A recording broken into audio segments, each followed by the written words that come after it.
The following program is produced by the Tech Talk Radio Network. Hi, this is Colin Mockery of Whose Line Is It Anyway? You're listening to Tech Talk Radio.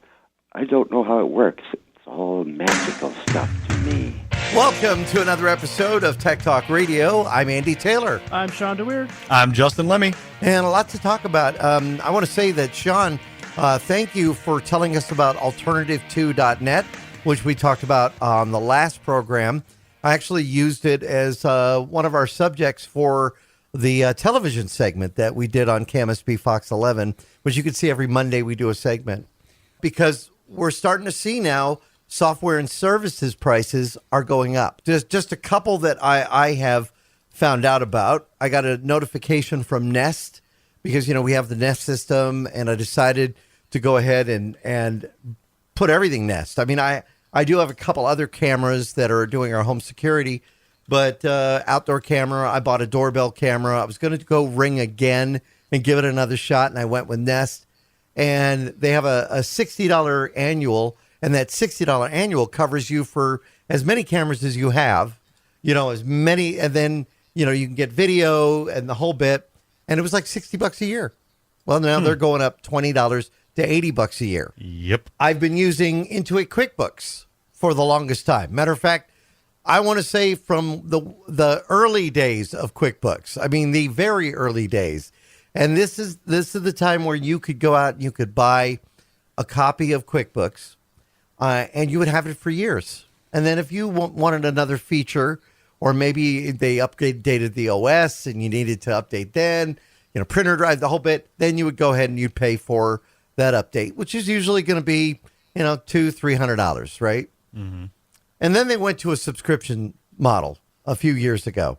And I remember it was a couple of years ago, I got a notification. I went to log into my desktop, and suddenly it wasn't working. And so after getting in touch with tech support, they said, oh, because your subscription, which wasn't a subscription, is no longer valid. We're not supporting the desktop version. You need to pay for a subscription. Okay, how much is it? And it was $300 and something. And I thought, wow, that's kind of pricey, but okay, I need it. I already have everything integrated into QuickBooks. I'll do that. Well, no notification at all. Last week, there was almost $700 deduction. What? Drawn from QuickBooks. And I thought, wait, well, what is this? And so I'm looking for it. I call the bank. They can't cancel it. Log online, and I look, and sure enough, there it's telling me the day before I was charged for renewal of subscription that went up now. It was like $650. And it went up $650? It was up to $650 from, I think what I had paid previously was $300 and something. And I said, forget it. You know what?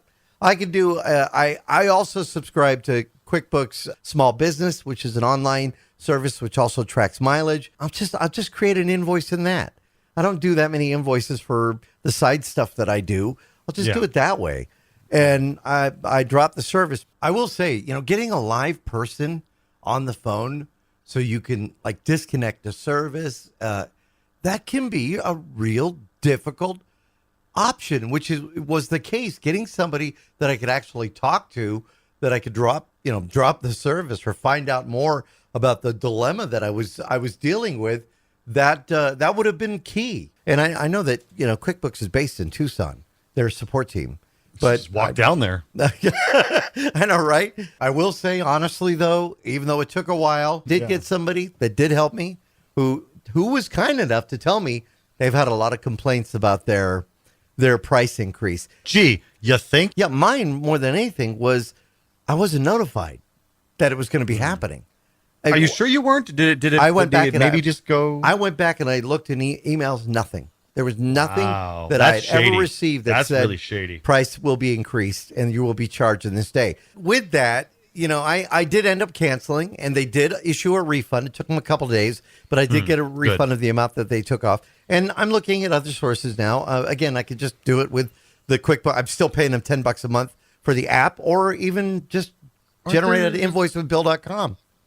Sean, while we're talking, you're so fast at Google Foo. Is there an open source option to QuickBooks?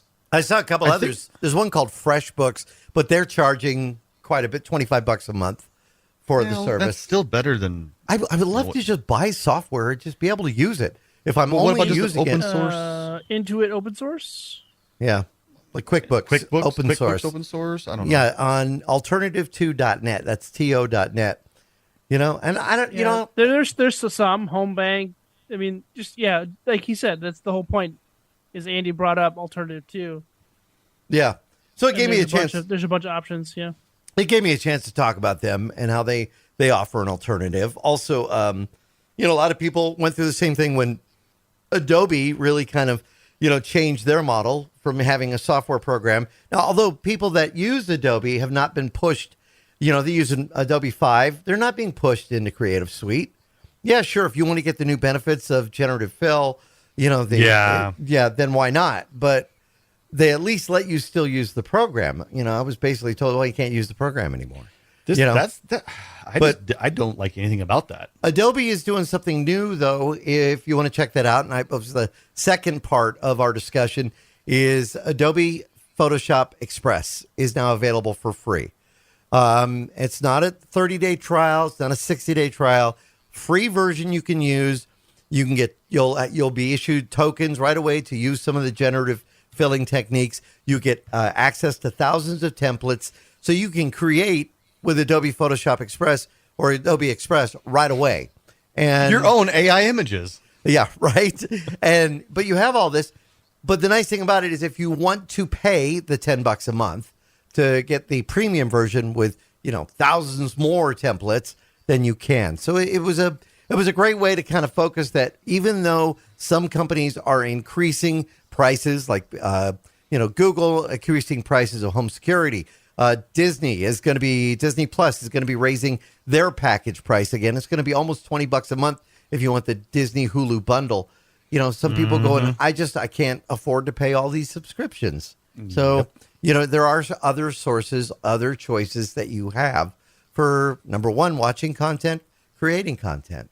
So don't forget Alternative too. So that was a good subject. That's a great website on last week's show. Yeah, we talked about it a lot last week too. So yeah, it's been a website I've used for a long time, and that's how I ended up finding GIMP and a couple other great softwares that I use. So it's just I know we've talked about it. We talk about it once every 6 months, I think, on the show because it's just awesome. Like I don't mind. Like I do the Microsoft Office subscription.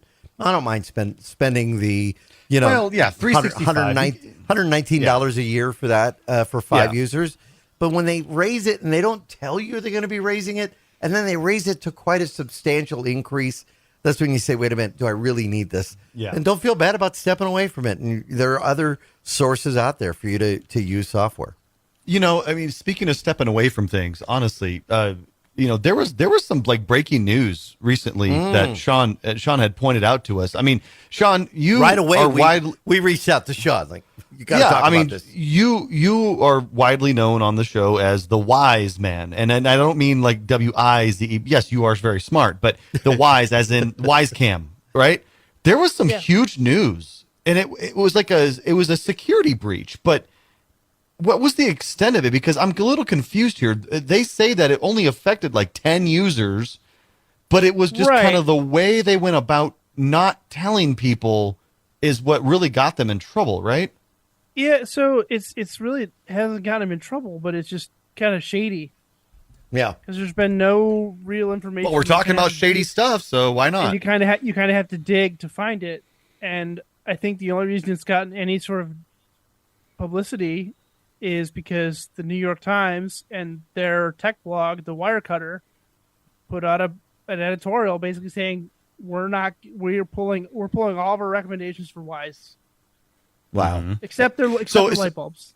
They said their light bulbs are fine. Well, yeah, because they're not cameras. Yeah. No. And can you kind of explain in a nutshell? Yeah, the reason why they're doing it. So I came across this, I think either the day it happened or the day after it happened on Reddit, on the Wise forum. Somebody said, hey, I just logged in to the view.wise.com portal to view my cameras, and I'm looking at somebody else's camera feeds. Oh, wow. Whoa. That's not good. So imagine logging in to view your cameras at home, and you're looking into somebody else's bedroom, somebody else's living room, somebody else's backyard. My first thought would be like, wait, who's looking into my cameras then? Correct. Correct. Right? Yeah. So, Wise says, hey, so this was September 13th. They said 10 users were affected. So there was a period of time on Friday, the 12th of September, or whatever the 12th, just says Friday. Doesn't give a date. During a brief period of time, 10 users whose camera events may have been viewed by others who were logged into the view.wise.com portal. A lot of people don't know that you can view your cameras on the web. I had no idea. It was in beta for a long time, and it's not widely publicized that you can view your cameras on the web because they want you to use the app and all the tracking information, all that stuff. It's so for about 30 minutes on Friday afternoon, a small number. I'm reading directly from their Wise post, which is on their forum. You can just Google it on their or just search on their forums for it. For about 30 minutes on Friday afternoon, a small number of users who used a web browser to log into their cameras on view.wise.com may have seen cameras of one of the other 10 users who also logged in through the view.wise.com portal during that time frame. Right. The issue did not affect the Wise app or users that did not log into the view.wise.com during that time period. So when I saw it on Reddit, I logged in. I saw my cameras. Right. Yeah. But that doesn't mean somebody else didn't see my cameras. Right. Exactly. Sure. Yeah. Like you're not. What's you're not seeing anybody else's, but is somebody seeing yours? yeah. What's Right, behind so- this? There's been no technical debrief of what happened. And This you is may remember, this is where the problem comes in. right, but this isn't the first time that Wise has had this problem. Back in 2022, they had a data breach and Bitdefender. In March of 2022, they put out a study that said Wise took nearly 3 years to fully address specific security vulnerabilities that affected 3 models of their cameras, and basically called Wise out. And a lot of people were like, I'm done with Wise. So for them to not be proactive and say, like, here's what we did, here's what we found, here's what happened, here's why it happened, here's why it's not going to happen again, is a little bit BS. Yeah. So, and you're telling me that in the 30 minutes of this issue happening that only 10 users logged in? Yeah. Exactly. Yeah. That right there is just smells like nasty fish. Right So there's a couple other updates in this post. 8 days ago, as of the time of this recording, they've identified those 10 users. Some other, but there's like just no, like, hey, I'm the lead of the security at Wise. Well- Here's what happened, and here's what we're Well, doing to see- remediate it. Here's like, there's no there. trust. Okay. Part right of this. now. Yeah. Part of this too is okay. Look at the business model of Wise, right? They undercut the competition by giving us the cheapest possible cameras That are good. Then they're good that cameras. are good. Yeah. They're good cameras, and then they've upgraded their infrastructure by allowing us to have web viewing after so many years of people asking, we want web viewing, and they finally built it, right? So on the devil's advocate a little bit here, they probably don't have enough money to pay for like a public relations firm to handle these kind of issues. They're probably putting all their money because, again, they are undercutting the competition. They're not making money hand over fist. I Their don't know. PR is their community manager, Wise. Her name's Gwendolyn. The company is making a lot of money. No matter how you look at it, they are making good money. They're making good money, but they're not making like billions of dollars or whatever. But Like, it's like- you it's- think of a mega. Okay. Yeah. You just get this deadpan. It's just these deadpan responses like, we are continuing to investigate the issue and we have implemented multiple technological and policy measures in an effort to prevent this from occurring in the future.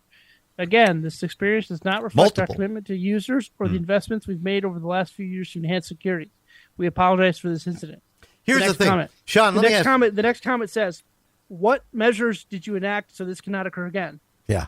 Nothing. Nothing. No response. Let me Radio ask you, silence. Sean. Is this the kind of thing though? When you look at it, you can buy a camera that is generally almost $100 cheaper than what you could get, anywhere else. The service as well is going to be is seriously 10% of what you would pay for maybe another service for monitoring, so you can monitor it with your app, the whole bit. Would this Would this alone, New York Times saying we're not going to endorse them, or at least say that they should be included? Would that be enough for people to go, yeah, I'm not buying them. I'm not going to do it. Yeah, 100. It should. But didn't Ring go through the same thing? Correct. They actually, they in that article they posted when that happened, they stopped promoting those and reviewing those things too. Yeah. And they said, well, now they went through this whole thing and they have this whole new security remediation plan, and so they're now back into Ring. So trial by fire, right? But again, like Justin said, Wise is making money hand over fist. Well, I said there weren't, but okay, I guess maybe. Well, the Wise is making a lot of money. Yeah. There's a lot of people that buy those devices. You're not seeing the money turned around to help support the security of the infrastructure. Okay, yes, I did make that point. Yeah, exactly. So that's what's frustrating to me, because this isn't the first time it's happened. It's not the second time it's happened. So fool me once, fool me twice, that whole mantra, right? So what is Wise going to do? So I think the editorial from the New York Times is going to put a lot of public pressure on them to either figure it out or they're going to be out with Monday's trash. Yeah. It does make you wonder. All right, I'll tell you what. We've got a couple of great guests standing by. Then we're going to come back. We're going to be talking about probably one of the big games that is talked about. Kind of touched a little bit upon it last time. Biggest. Yeah, it's pretty big. Not Baldur's Gate 3. It's something else. So we'll do that. But we're going to be talking with Al Petrelli from Trans-Siberian Orchestra. You know of the group. They tour. They've got a new touring schedule. They are going to be coming to Phoenix. So we'll talk with Al, friend of the show.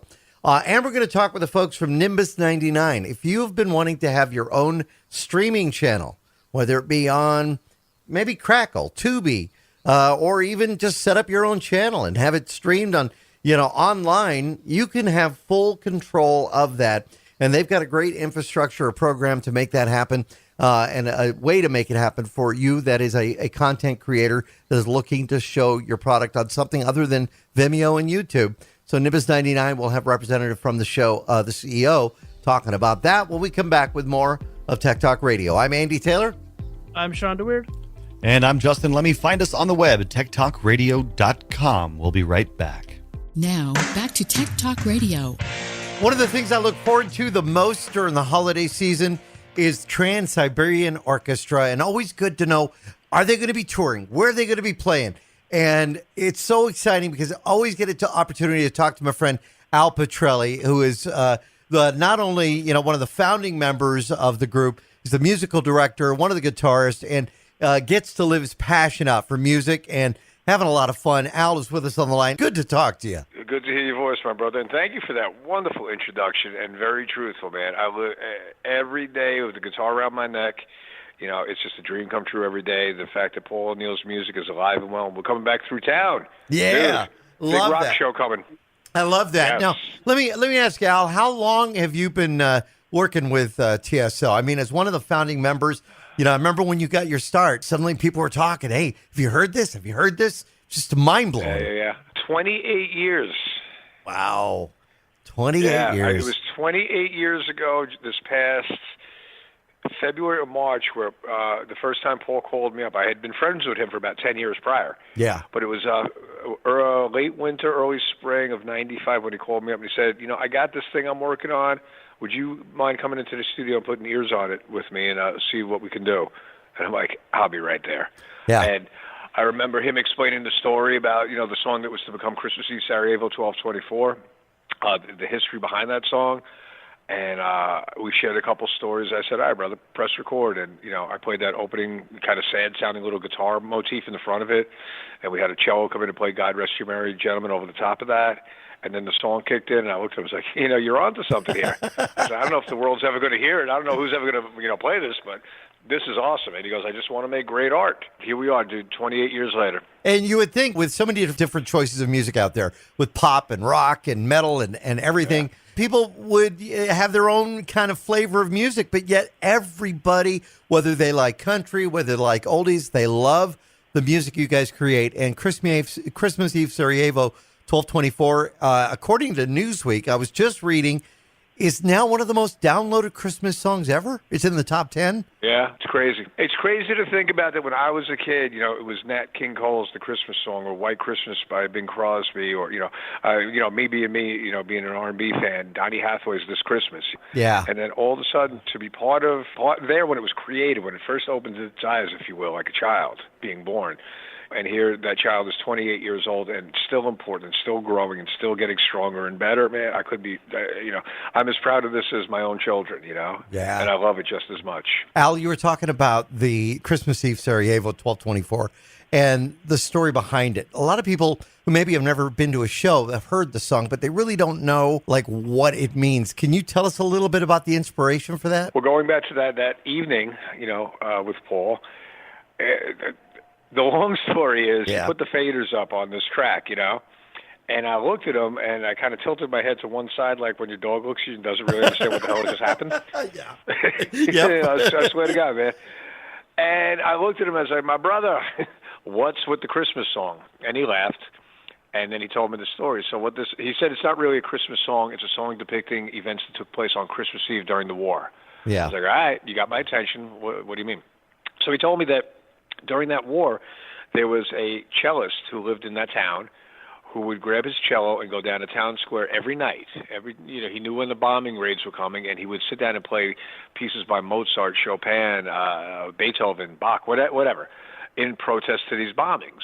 And the hair on my arm stood up because and Paul said, what's the matter? I said, well, I was Alice Cooper's MD, or musical director, in 1989 through 1990, and I played in what was Zagreb and Belgrade before the war. I said, I was in the town square that you're talking about in your story. Oh, wow. And he looked at me, and that's when he said, hit record. And, that was opening up, and it just set a tone. He said, yes, and here come the planes in the distance. And the cellist was playing God Rest You Merry Gentlemen on Christmas Eve. And then, and we stuck some ostinatos in there, some guitar figures. It was such a powerful evening in the studio, because that instrumental tells 1,000 tales of that moment in time, Yeah. And like you had just said, everybody, doesn't matter what music you gravitate towards or really like more than others, everybody loves that piece of music, I think because of its honesty and the vulnerability in which it was presented. You got a hit on your hands when talk radio is playing your song. Exactly. Or it's being used in commercials. I mean, it's been used in commercials, right? All the commercials. Yeah. Everywhere you look. I remember not too long, I don't know when it was, but, Paul's music, Elon Musk programmed a Tesla to have its own light show with the headlights and the blinkers to one of the TSO songs. People just really love it. Yeah. And it's awesome. Sending your child out into the world and everybody going, what a great kid. I love this kid. Well, we talk about the late Paul O'Neill, a good friend of yours, and really just mind-blowing inspiration there from Paul. Do you think he had any idea of just how big TSO was going to continue to grow? I don't know if he had an idea on how it was going to grow. I knew that once it caught on and people realized that they loved his art form that he created, he wasn't going to let it up. He was, pedal down. Yes. And that's when he decided, I'm going to write an entire story and record around this one song. And I looked at him and was like, count me in. I don't know who's going to buy it. I don't know who's going to get it. But I enjoy the artistry so much, and watching him work and create stuff on the fly. Oh, my God, it was incredible. I think that once it started to kind of take hold, we did a couple records in the late 90s, and they sold a couple million copies each. And then we did the movie, The Ghost of Christmas Eve, and PBS was playing it, and the reaction was extraordinary. And people started, making us part of their holiday tradition. I think you and I probably talked about, in previous conversations, like when I was a kid, Miracle on 34th Street or Charlie Brown or If It's a Wonderful Life or whatever. Yeah. This was becoming one of those. And that's when, the horizon, that's where he's going with this, and it's been an extraordinary journey for almost 3 decades. Now, the idea of, cutting a record, recording it, laying down the tracks, I hope it's one thing, but going on a tour, and being a tour that just knocks everybody out is another thing. And that's what you guys have been able to accomplish with the Trans-Siberian Orchestra. The tour, people will talk about it forever. Yeah. Well, listen, I appreciate you saying that. And I'm going, because kind of half of me is hoping that you're right. Paul always said he wanted this thing to live out or live long past all of us. you go back to '99 when we did our first show, Yeah. or first series of shows, excuse me, there was 7 cities on the itinerary. I think 3 nights in Cleveland, a night in Philly, a night in Boston, New York, Chicago, whatever. And we had a 24-foot box truck, 2 buses, and a fog machine. Wow. Cool. We're rock, man. This is awesome.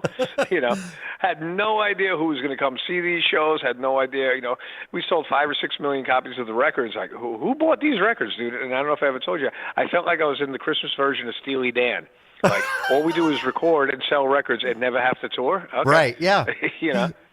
And if I told you the story, cut me off. But if not, it's really interesting because it was foreshadowing, what was to come for the next 20-something years. Tower Theater in Philly was opening night on that first tour. Right. And it was sold out in like 45 minutes. It was like, wow, dude, who bought all these seats, Yeah. And, well, I found out because the house lights went down, curtain came up, and the stage lights came up, and I could see the front couple rows of people. And right in front of me was this older couple, like grandparents' age, wearing those crocheted reindeer sweaters that people wear on occasion. Yes. Yeah, I got and one. right next to them, my brother, was a dude wearing a Slayer hoodie. That's awesome. Oh, man. And basically, I kind of I had a half a heart attack, Yeah. I was like, I don't turn up, turn down. Who am I playing to? Yeah. And I just remember, like, I heard Paul's voice in the back of my head. Just play the songs, play the story, Yeah. let them in on what we're talking about. Oh, and I put my head down for an hour and a half and just did my job, and we got the most incredible standing ovation. And that was the foreshadowing that was to become, when you look in the audience, everybody's out there. Yeah. Every walk of life.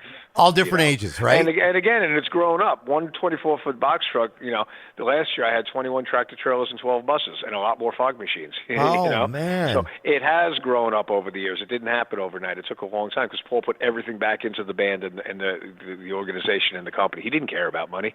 Yeah. He wanted to make a statement, and boy, did he, and he continues to do so.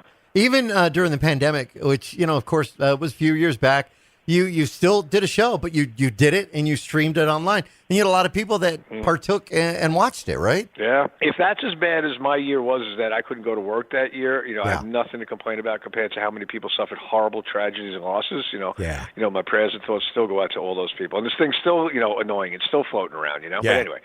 But yeah, I remember it was like the middle of the summer, and Paul's wife and his daughter, the family and our managers, they're like, "This is nothing's happening this year." It's like, okay, wow, Right. Never did I think I was going to hear those words come out of everybody's mouth, but here we are in this global pandemic where it's funny, we're all in the same boat, Yep. when forced to be. But that's a conversation for another day. Yeah. And then, I don't know, a month went by, and I remember my manager calling up and says, what do you think about a live stream? And I'm like, what's that?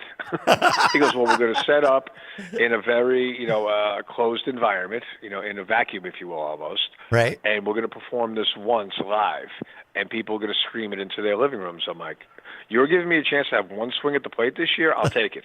Yeah, exactly. I mean, the tour was canceled. I love doing this, dude. And it was just like, wow, there's a pretty big hole in my heart right now. But it is what it is. Again, compared to other people, it's not that big of a deal. But so they said, all right, we're going to set up outside of Nashville. We found this facility, and there's going to be 16 HD cameras. We're going to play, the story in its entirety with the narration. And there's not going to be anybody in that building except the band and some cameramen. Wow. Okay. Wow. So, again, my job was to kind of like whip the band together. Like, let's put this together. Obviously, we don't have an arena stage to do our thing on. It's a smaller, more intimate setting, kind of like where we started. Right. And I rehearsed the band, got everything going. And, I didn't ask. It wasn't none of my concern. Is it anybody buying this? Didn't care. I was just grateful to be doing what I love so much. Yeah. And we did it. So instead of 16,000 people, I had 16 cameras. Wow. And I remember, the band played beautifully and everything was cool. And I was like, all right, nobody got sick. We got through this. Cool. Nice. And about a week later, Adam, our manager, called me and he goes, just to let you know, 250,000 households purchased that stream. Wow. That is awesome. And I'm like, what? If you do 20,000, that's a lot. I'm like, all right, cool, whatever. Yeah. So from a financial standpoint, and I don't care about the money side of it. That's not my thing. Let them figure that part out. But it meant so much to me. Yeah. Because if you got 4 people in each household, there's the million people that usually buy tickets to come see us. And that meant that it was so important to them to have Paul's story in their home during the holidays. They wanted to celebrate it, even under the worst of times with the global pandemic and people dying. They still took time out to spend an hour. They wanted their tradition intact. And I got real emotional, dude. That is like one of the most important things that's ever happened to me, knowing that something is so loved, even if they can't be with you in person. Trans-Siberian Orchestra is tradition at the holidays. I can't tell you how often we get the request for the music, not just Christmas Eve in Sarajevo, but other tracks off the music, which of course our listeners can purchase, but the listeners can now actually go see a live show if they haven't, or even if they have, they want to go check it out again. The Ghost of Christmas Eve, the Best of TSO and More is the name of this winter tour. This is going to kick off, what, in November? November 15th is opening night, and we're going to rehearse for probably about a month prior to that, with full production. We're going to run the show twice a day, every day, until opening night, because I want that opening night to be a perfect first show. And then I'm going to see you, when am I going to see you? December 3rd. Yeah, December 3rd. Right? Hey, I got on my calendar. Yeah, brother. So maybe I got 20 shows in by the time I see you. Yeah, there you go. But it's your first show. It'll be your first show. Therefore, it'll be another perfect first show, because every time we play, once a day, twice a day, doesn't matter. It's going to be a first show because it's brand new every time we hit the stage. And it's perfect for our listeners to make the drive from Tucson, Green Valley to Phoenix to be able to go see this at the Footprint Center. 2 shows you're doing, 3 p.m. and 7:30 p.m. for the night show. And we're really looking forward to it. Honestly, this is something for the entire family to do, and they're going to love it. Every show is always great, but I got to ask Al, any surprises this year? There are new surprises, the production, the look of it, all that. I just don't know what it is. I won't know. They don't let me see it until I get to production rehearsals in Omaha. Yeah. So it's cool for me because I get excited until I get at the airport in Omaha and I drive across the river to Council Bluffs, Iowa, walk into the arena. I don't even go to the hotel first. I want to walk in and see what this is, and I feel like a 14-year-old every time I do that. So awesome. It's the most amazing thing ever to see it for the first time in person. Go, this is going to be awesome. What is the website address so our listeners can get more information on this? And, of course, if they want to get tickets, they can find more info on the website as well. Exactly. It's trans-siberian.com. Very cool. And you just mentioned something earlier I want to kind of reiterate. Tickets are on sale, and Paul O'Neill and his family, it was always paramount to them to keep the ticket prices down. But if you want to bring your family, we're not going to jam you up for money. I mean, in the economy we're in right now, it's a hot mess out here. Yep. And a lot of sporting events, a lot of concerts, it's a mortgage payment for a seat. Exactly. Not us. Yeah. We've been coming through town forever, and I want to stay coming through town forever and bring, when I look at it, I see 3 generations of families sitting together.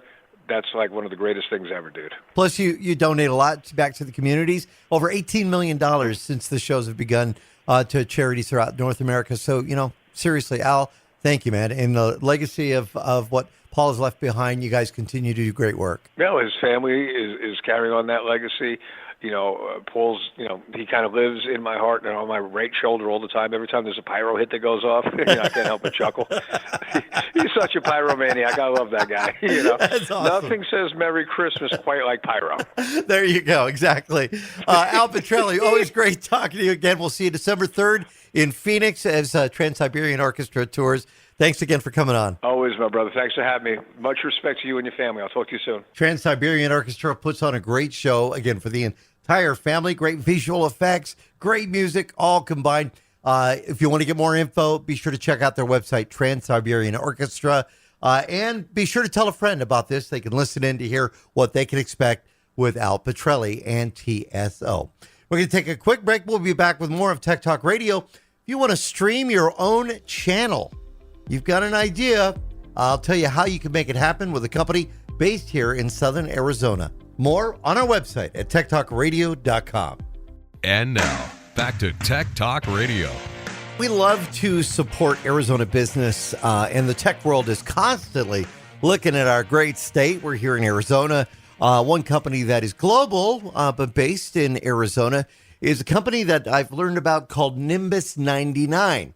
Now, Tim Ferris is the CEO and co-founder of Nimbus 99 and is with us on the line to kind of tell us the solution that they offer to people, businesses, corporations, entertainment platforms, just about anybody that wants to use OTT. Now, if you don't know what OTT is, that's over-the-top streaming. Tim, thanks for coming on Tech Talk Radio. Hey, thank you so much for having me, Andy. I really appreciate it. It means a lot to everyone at Nimbus 99 to be on the show today. Well, we're seeing so many opportunities when it comes to streaming. And the hard part has been, people have only had a couple of choices, whether it be Vimeo or YouTube, or, they might even have a full channel that they could actually stream on something that they're passionate about, or can, find ways to bring in revenue. And Nimbus 99 is making that possible for people to have their streaming solution. Yep, that's correct. So we have essentially commercialized OTT technology. So Nimbus 99 is a full end-to-end OTT platform, offers a CMS for video management, and then is a scheduler player. So you can drag and drop your video assets seamlessly onto our timeline. And then we design web apps, mobile apps, TV apps, smart TV apps, where you can distribute this content. And then, as you mentioned, we do offer a kicker with our services, which is we offer a distribution and connectors to really broaden our customers' channels visibility, and then also make an ROI, like you mentioned. And the unique part about this distribution is it's not a one-time, ordeal where we just pitch them once.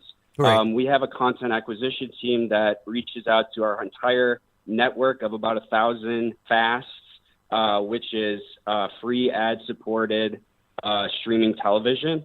Right. We do CTV and also all the smart TVs.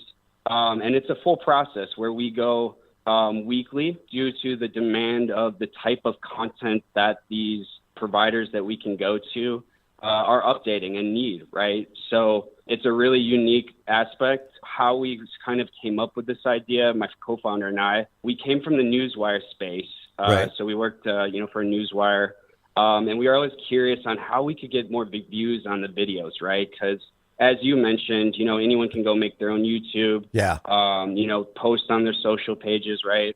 But, every time you post a video, the next one that you post drops that video down. So how often is that video going to actually get seen? Right? Exactly, yeah. Even if YouTube, right? So even if YouTube has a broad network, businesses aren't seeing multi-million views, right? You have to be like a content creator to really see a lot of return on investment, right? Yeah. So that's why we were like, how can we commercialize this OTT, right? Because this is where viewers are going. It's free. It's compatible to any device.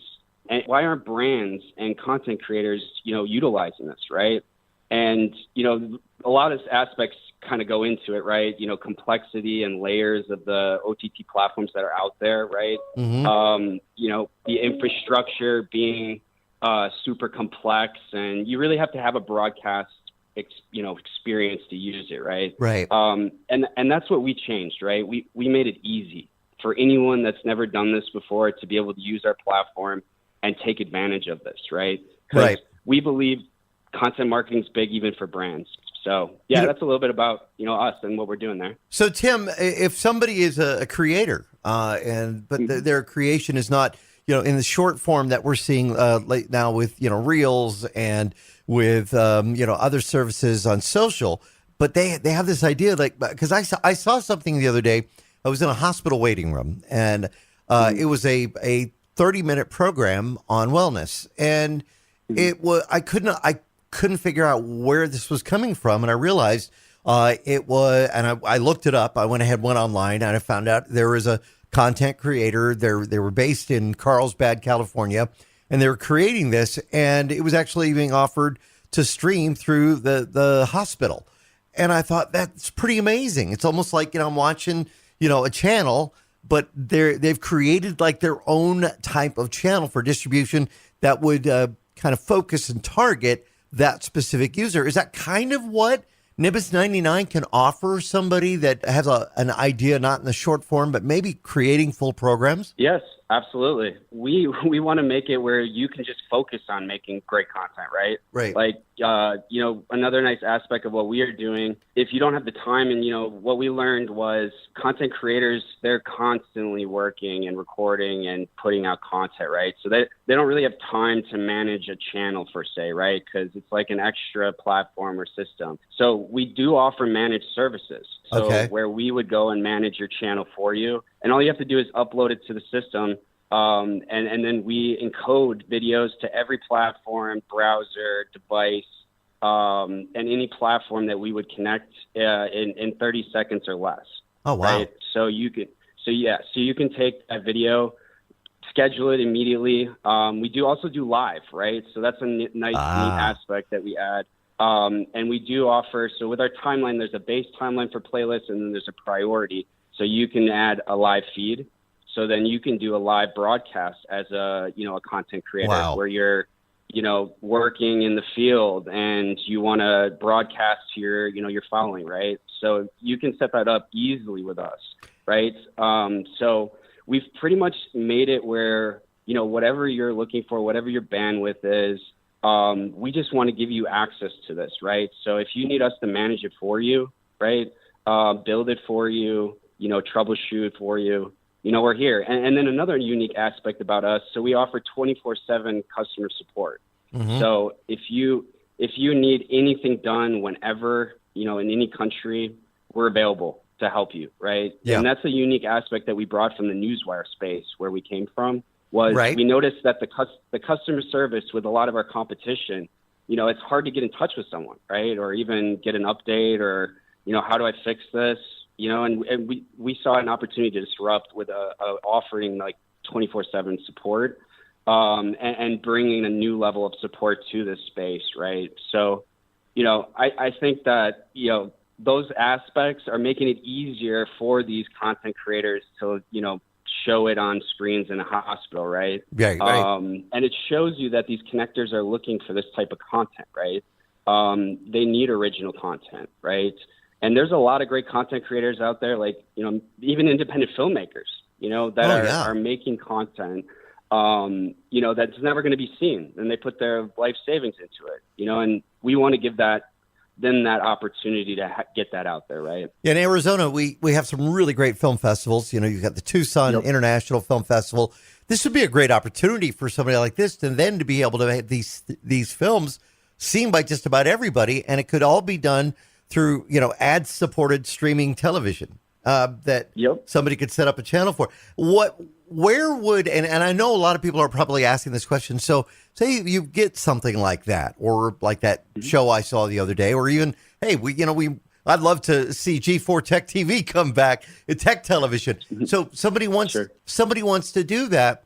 Where is that content seen then? It's not only seen on streaming web, is it? Is this also available through some of the services that somebody would pay for, or something like Tubi or something like that? Oh yeah. So we go to Tubi. We go to all the smart televisions as well. So Philips, LG, Samsung TV Plus. So all the smart TVs. And then we're also mobile, right? And devices that we can go to. So we can design iOS app for you, Android app. And then we can also build you web apps on top of that, right? Wow. So those aspects are really nice. And we can do it really fast. That's a really nice thing about us as well. So like apps take us about at most 60 days, depending on customization. And then linear and BOD channels, they take us 2 weeks, maybe less. Right. Wow. To get customized up and running, and then get those feeds customized to the partners that we can secure, an advertising deal for our clients. That is amazing. Plus, like you said, it's drag and drop. You've made it pretty much super easy for the end user that when they're busy creating the content, they don't want to have to go through hoops and jumps to be able to just get this content out there. It can be done.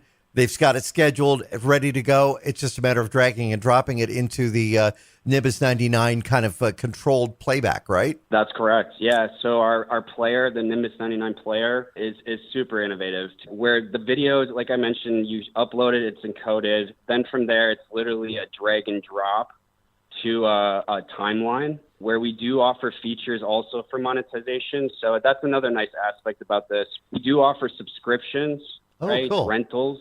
Right. So if you want to create like a premium channel that's, people have to pay $2.99, we can set that up for our clients as well. We actually have one client now with a private channel that we created. Nice. So that's a nice aspect. And then we also offer ad insertion features in the timeline. So like if you're a content creator and you're selling ads direct on your, for your own brand, right? You keep 100% of that. YouTube, I think it's like they take 45% from ad revenue on direct ads. So with us, it's 100%. So you can monetize it in several different ways. And then the ad insertion feature, you could put 3, 4, 5 ads in each video, super easy in the timeline. And then from there, it's just saving it. We have a preview. And then the nice thing is we give analytics, right? So we give you a lot of great information on your viewers, right? Which our clients love, right? Being able to prove it is a big part of it, right? And seeing the results. And the nice thing about, OTT, like you mentioned earlier, being through the internet, right? You get really good data on just usage in general. Yeah. Right? Yeah. Where it's being watched, how long they're watching, when are they bumping out? If they are, that can help the content creator in maybe changing the way that the flow of the program is. Exactly. Yeah. And the other thing is, when you're using platforms like social media and YouTube, right? So you're restricted to like 30 seconds or a minute on your videos, right? Like right. How much can you really, get out there that much, right? Within a minute. So, this is another way to do content marketing, right? And get creative, right? And not restrict yourself to short videos either, right? Exactly. Really getting your full message across with a video instead of a hyperlink that drags you to like, a PDF or something, right? It just doesn't keep people there. So, I mean, it's really great with that too. I love the idea too, the fact that somebody could go live. Before I got into radio back in the 80s, I worked for the city of Norwalk out near Los Angeles. And my job was production coordinator, and we would produce the city council meetings of all things. Okay. But I can totally see city government now that actually has kind of stepped away from some of that, coming back to this and making this available for residents in their community to be able to watch. They could totally make it available, and it would be easy. Public service programming within the city. I could see this being really good because I see some cities doing podcasts now. Why not put it on video so everybody could see it? And through Nimbus 99, they'd be able to actually, schedule it, get it up there. They have a channel. They're good to go. Yeah, and another great thing, the content is really compatible to every device, browser. Yeah. So there is no restrictions on how you can access it, right? Either. So it makes it easier to really, get engaged in it in that manner as well. Well, Tim, I really love the idea. Now, our listeners that, know somebody that's creating or they have had this idea for a while, they need to log on to the website and get more information about that. But I also want to remind them that you offer some of the best customer service. You have a customer service team. You have this white glove service, self-service for those that, are like kind of cool and just want to keep rolling. And 24/7 on this. What is the website address? So it's nimbus99.com is our marketing site. And you can get all the information about each of our services, product lines, and learn about, what we're doing, obviously, in the industry as well, right? Through our resources that we offer too. Nimbus99.com. Tim, I want to thank you for coming on Tech Talk Radio and letting our listeners know about it. And if they know somebody, make sure they point them to the show and give them a chance to check it out. They'll be able to check out the audio as well on our website at techtalkradio.com. Tim, great to talk to you. Hey, thank you so much again, Andy, for having me and Nimbus 99 on the show. We really appreciate it. Thanks, Tim. Sean and Justin will be rejoining us for the segment. We're going to be talking about a brand new title that Justin has got a chance to experience and why you might want to check that out as well. With more of Tech Talk Radio, find us on the web at techtalkradio.com. And now back to Tech Talk Radio. All right, I finally put aside Baldur's Gate, and I'm playing the new one. I'm playing the new big game out there. It's Starfield. Oh, I've heard a lot about this one. Yeah, that's the Xbox exclusive. So it's exclusive to Xbox and PC. Right. But you guys remember like Skyrim or Fallout series? Those games by Bethesda? Fallout was really kind of the last Fallout was kind of weak. The last one was a little bit weak. It's gotten a lot better in the years since. But like Fallout 3, Fallout 4.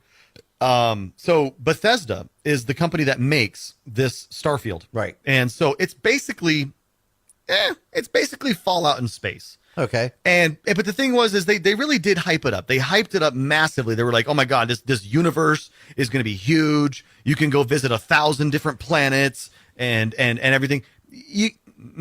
No. You get into the game.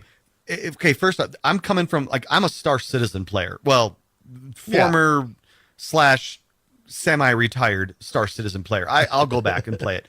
Right. Star Citizen is the ultimate. Star Citizen is the GOAT when it comes to space games. With all their bugs, yes, they're going to get better. But Starfield tried to piggyback on that and say, look, we took the best of No Man's Sky and the best of Star Citizen and put them into one game with our ingenious social interaction that was with Fallout and Skyrim and everything. Oh yeah, and that's kind of what it is. It feels like No Man's Sky meets Fallout. But when they say you can visit 1,000 planets, no, absolutely not. And is that going to be? Really, you think that's going to be DLCs? Well, maybe in the yeah, I think so. Yeah, in the future, maybe. But the thing is like you can't fly to the planets. I mean, yes, you technically can, but it's not fun. I mean, there was this one lady who was on Twitch.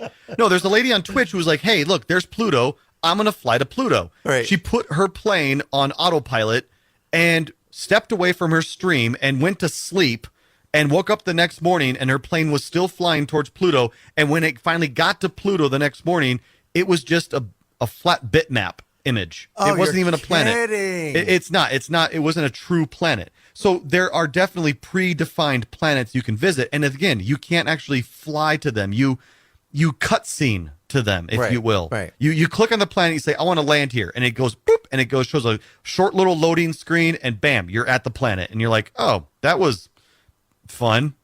Like, that was awesome. I just jumped to a planet, and now I'm standing on the planet's surface. Great, awesome, cool. But when you get on the planet, it's a lot like No Man's Sky. I mean, there's procedurally generated stuff, and you're walking around killing these random creatures that are obviously procedurally generated. Right.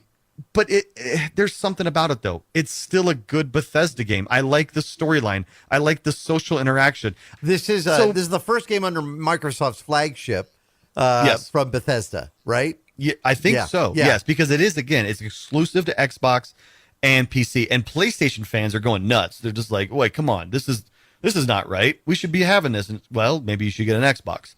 But I do enjoy it. I do think it's not the best game of all time. I would love to see some more Star Citizen built into it. I'd love to see some more flying, better combat, maybe like Elite Dangerous combat style. Right. But it is a fun game. It is definitely fun. What's the cost on this one? It's free, actually, if you have an Xbox with Game Pass. If you have Game Pass, it is free. On Game Pass. So I actually have it loaded on my PC and on my Xbox Series X, and it runs beautifully. How much is Game Pass per month? Is it expensive? It's like $15 a month. That's not bad. You have access. It's like your standard to all these streaming games, service. right? Starfield. Yeah, Starfield. All right. Again, been hearing a lot of people saying, I thought it was going to be a huge world. Then they're finding out, man, it's not as big as we thought. But it's not as big as we thought. Can you create an avatar that looks like you? Oh, absolutely. Yeah. People have been creating some really funny avatars. As a matter of fact, astronaut Chris, oh gosh, the guy with the mustache. He's like he's been all over NASA. He's been on the space station multiple times. Chris Hadwick or something like that. I can't remember his name exactly. Anyway, he actually played Starfield, and he made a character that looked exactly like him, with the mustache and everything. And he's like, wow, this looks a little bit uncanny. That's awesome. He's like, an astronaut flying around. I guess that's me. Well, you have to send us a picture of yours, and maybe we'll give it. Oh, no, I'm not going to do that. No. All right. Mine is a pink-haired punk rocker. Perfect. Big, obese man. Yeah, that's perfect. Yeah. Also, don't forget, I wanted to make sure we mentioned, you guys played Stray, right? With the cat? A little bit. Yeah. Did you have fun with that? Did you do that one, Sean? Nope. I did not. Yeah, Anna Perina put that one out. Well, Annapurna, not Perina, Perna. I was about to say, did you just call her Perina? They are turning that into a movie. So there you go. If you had a good time with that, that'll be a film. All right, that's it for this week's Tech Talk Radio. Hope you enjoyed it. We'd look forward to hearing from you. Tech guys at techtalkradio.com. I'm Andy Taylor. I'm Sean DeWeird. And I'm Justin Lemmy. Find us on Facebook at Tech Talkers. Have a great week. See ya.